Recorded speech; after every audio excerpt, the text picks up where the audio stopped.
हमारे YouTube channel ज्ञान उपदेश को सब्सक्राइब करें और बेल आइकॉन को दबाएं ताकि आपको हमारी हर वीडियो की नोटिफिकेशन मिलती रहे। शक्तिपीठ बनने और मां के सती होने की कहानी। कालिका पुराण में 26, शिव चरित्र में 51, दुर्गा सप्तशती और तंत्र चूड़ामणि में शक्ति पीठों की संख्या 52 बताई गई है।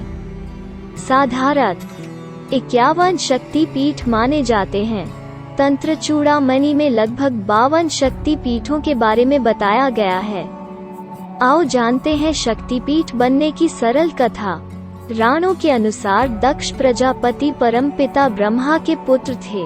प्रजापति दक्ष की 2 पत्नियां थीं, प्रसूति और वीरनी।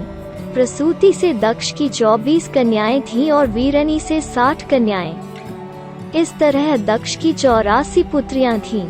कहते हैं कि शिव को औघड़ जानकर और शिव द्वारा चंद्रदेव को शिव के द्वारा श्राप मुक्त करने के चलते दक्ष को शिवजी पसंद नहीं थे, परंतु माता सती तो शिव से ही विवाह करना चाहती थी।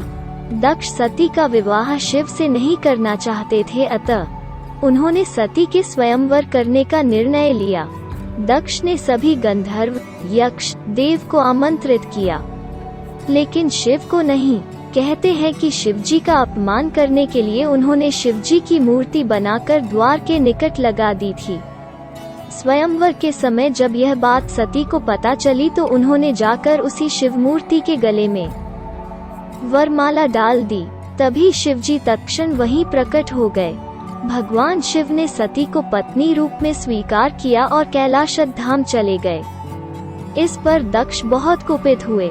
फिर एक बार राजदक्ष ने अपने राज्य क्षेत्र कंकनाल में महायज्ञ रखा, जिसमें सभी ऋषि, मुनि, देवी और देवताओं को बुलाया था। इस यज्ञ में दक्ष ने शिव और सती को नहीं बुलाया था। फिर भी माता सती ने वहां जाने के लिए कहा, परंतु शिवजी ने कहा कि उन्होंने हमें निमंत्रण नहीं दिया है तो हम कैसे जाएं? परंतु सती नहीं मानी और वो अकेली ही अपने पिता के यज्ञ में चली गई। वहां उन्होंने जाकर देखा कि सभी देवी देवताओं के लिए आसन सजा है, सभी का आह्वान किया जा रहा है, परंतु मेरे पति का नहीं। दूसरा यह कि उनके पिता ने सती के आने पर न केवल उन्हें अनदेखा किया बल्कि अपमानित भी किया। अपने और अपने पति शंकर का अपमान होने के कारण सती ने अपने पिता दक्ष के यज्ञ में कूदकर अपनी देहलीला समाप्त कर ली थी।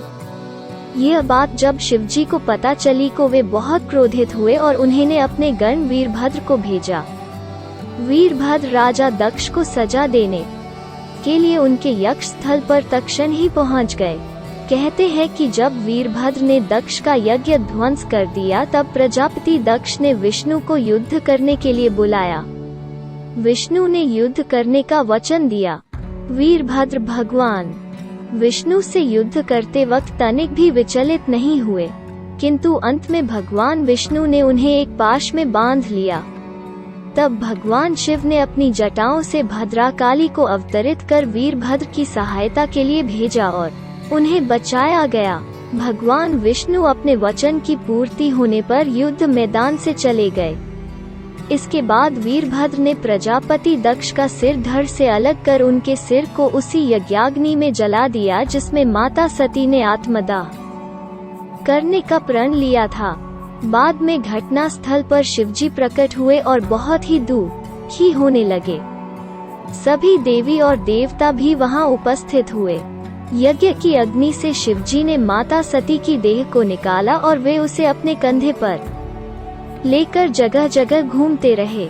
उन्हें दुखी देखकर और देह के प्रति आसक्ति पालने पर विष्णु जी को बड़ी दया आई और तब उन्होंने अपने चक्र से माता सती के देह के टुकड़े टुकड़े कर दिए। कहते हैं कि जहाँ जहाँ देवी सती के अंग और आभूषण गिरे वहाँ वहाँ शक्तिपीठ निर्मित होते गए। इसके बाद माता सती ने पार्वती के रूप में हिमालय राज के यहाँ जन्म लेकर भगवान शिव की घोर तपस्या की और फिर से शिव को प्राप्त कर पार्वती के रूप में जगत में विख्यात हुई। अगर ये वीडियो आपको अच्छी लगी तो इस वीडियो को शेयर करें और हमारे YouTube चैनल ज्ञान उपदेश को सब्सक्राइब करें।